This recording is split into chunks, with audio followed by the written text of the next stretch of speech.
Hello, everyone, and welcome back to the Fluctus Channel.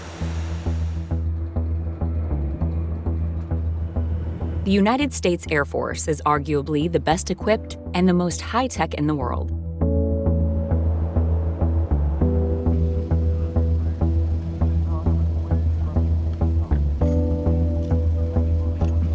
Since its official inception in 1947, engineers, scientists, and inventors have worked to ensure the country's state-of-the-art air fleet and equipment.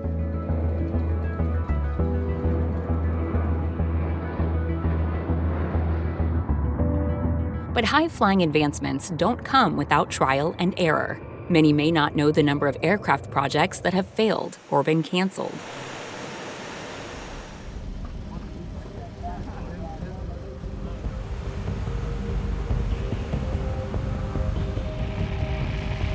One project now grounded is the Boeing Yal-1 Airborne Laser.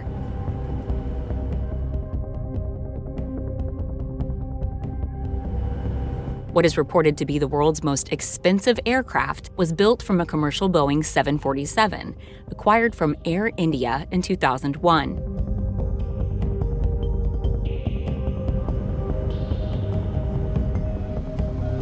At Edwards Air Force Base in California, the jet's fuselage was reconstructed to include a laser at the nose of the aircraft.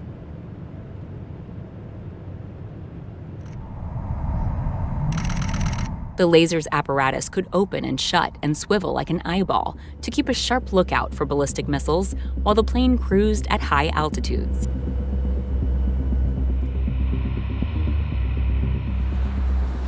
The Yal1as Laser was a megawatt-class chemical oxygen iodine laser, or COIL. It was built to both identify and target short-range missiles while those missiles were in the boost phase.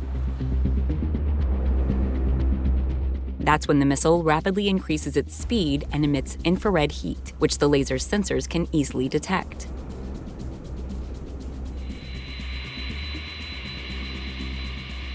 The Yal-1 had the capability to destroy those missiles both with high precision and at the speed of light. In 2010, the Yal-1 laser successfully destroyed 2 test missiles. However, government funding for the incredibly expensive project cut it short. Some reports estimate that the Boeing Yal-1 Airborne Laser program cost more than $5 billion during its development. The plane completed its last flight in 2012, and while it now sits unused at an airfield in Arizona, the Yal-1A was the catalyst for current military laser development.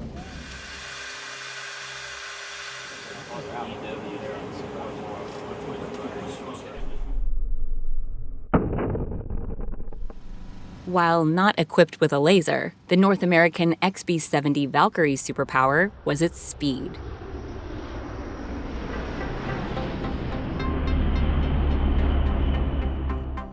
The origin story of this sleek and stealth aircraft began in the late 1950s.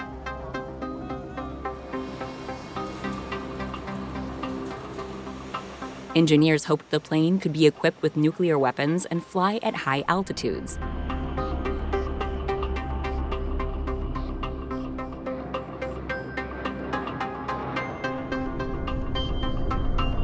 Acting as both a defensive and offensive tool versus Soviet aircraft. Funding for the original project was canceled by the Kennedy administration in 1961.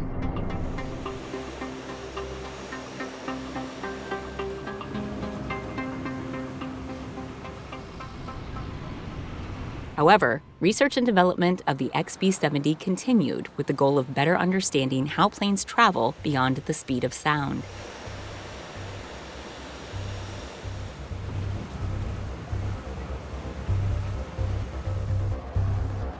Equipped with 6 powerful engines, the XB-70 was successfully built as a supersonic aircraft.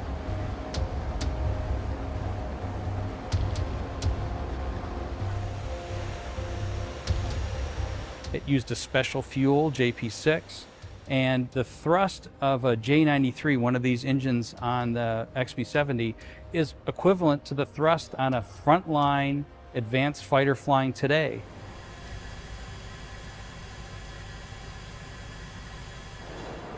The XB-70 could easily break the sound barrier. It eventually reached speeds of 2,020 miles per hour and hit an altitude of some 74,000 feet.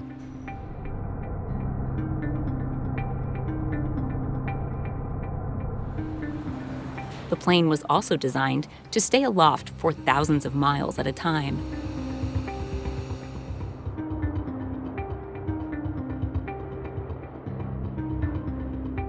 Ultimately, the XB-70 was built to be untraceable, or at least very difficult to detect by radar.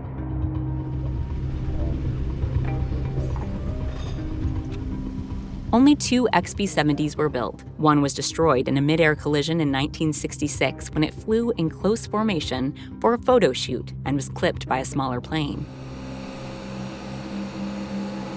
The remaining XB-70 flew its last supersonic flight in 1968.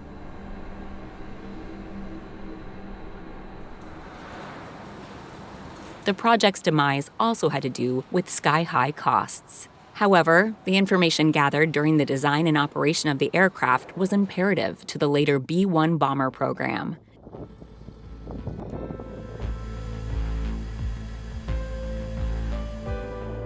The XB-70 will live on in aircraft history for its futuristic design and supersonic Mach 3 capabilities. There are over 12,000 pounds of titanium in this airplane. The 2-man crew will sit side by side. The crew station in this position is about 20 feet above the ground.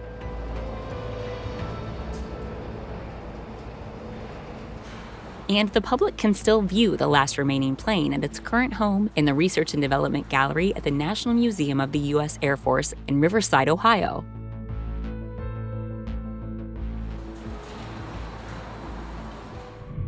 Speaking of futuristic, another now-folded Air Force project looks like it comes from a sci-fi film.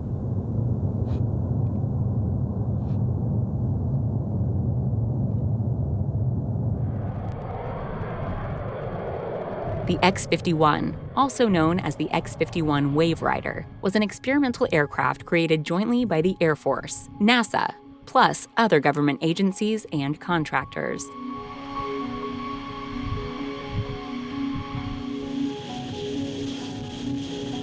The scramjet was designed to travel even faster than the XB-70, reaching Mach 5, or 5 times the speed of sound, in a 5-minute period.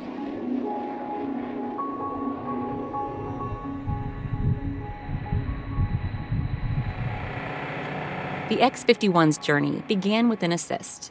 Engineers carefully strapped the jet under the wing of a much larger B-52 aircraft.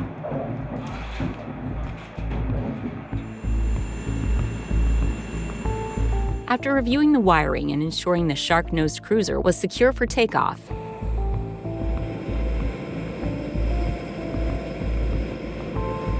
the B-52 lifted off and flew to an altitude safe for the X-51 to detach. This computer rendering shows what happens after the X-51 is released. Following a brief freefall, the X-51's powerful engines engage, allowing it to speed off and attempt to reach hypersonic speed. Small controllable fins on the X-51 allow it to shift direction and even rotate 360 degrees.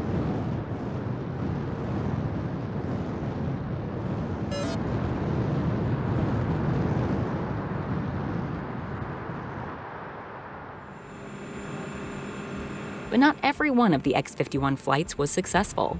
In 2012, the X-51 was launched over the Pacific Ocean.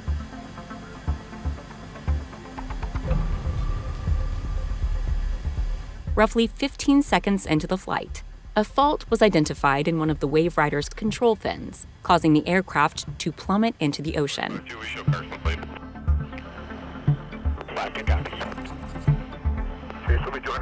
In fact, it wasn't until the X-51 made its fourth and final test flight that hypersonic speeds were met.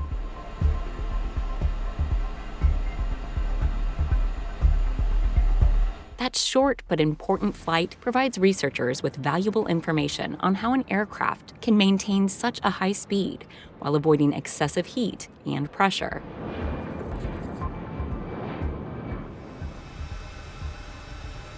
Program officials said producing thrust with a scramjet is like lighting a match in a hurricane and keeping it burning. Even though it's now canceled, the X-51 project has also provided the Department of Defense with critical data to develop high-speed strike weapons of similar size and shape to the scramjet.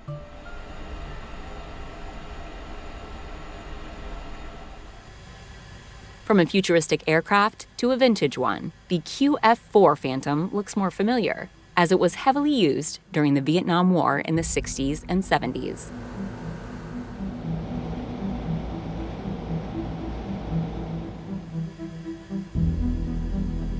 More recently, the Heritage jets were reconfigured as unmanned aircraft to be used as test targets.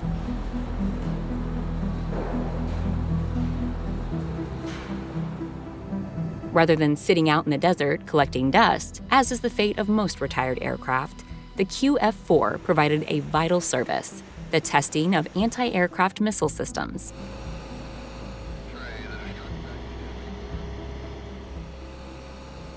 Most of these tests took place at Holloman Air Force Base in the desert of New Mexico.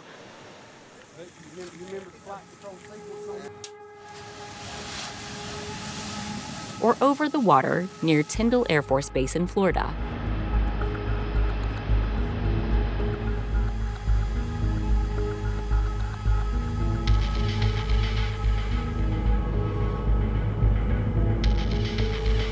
An explosive device is placed on the QF-4 to destroy it if the test anti-aircraft missiles render it uncontrollable. The QF-4s were also used for pilot training, allowing pilots to practice on a moving, realistic target. The aircraft was flown by computerized remote control.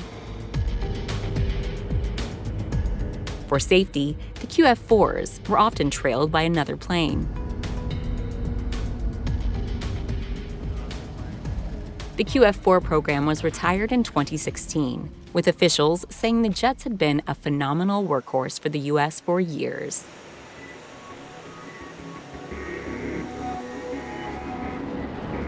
Their role as unmanned targets gave them a second lease on life.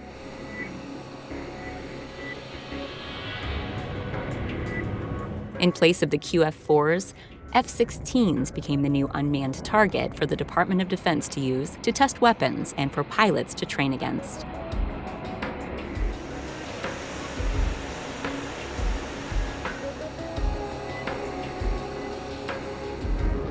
The more modern fighter jet is more representative of today's threats.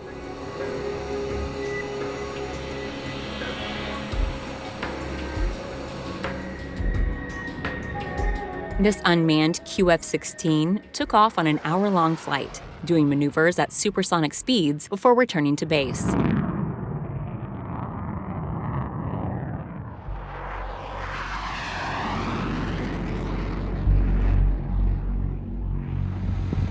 Like the QF-4 program, using the QF-16 for target practice allows the Department of Defense to test anti-craft missile systems before those weapons systems are needed in war.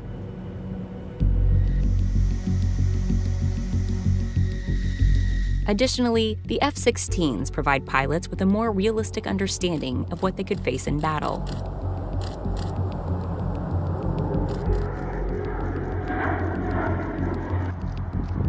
The QF-16 program is currently winding down, and the U.S. Air Force is on the hunt for new aircraft, potentially drones, that can become its next advanced aerial target.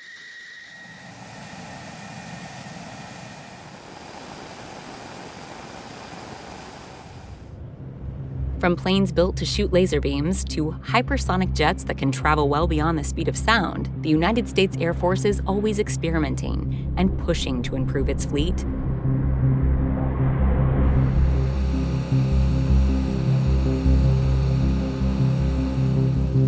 While many of these projects were conducted and then canceled without much fanfare, their impact on the research and development of future aircraft is endless.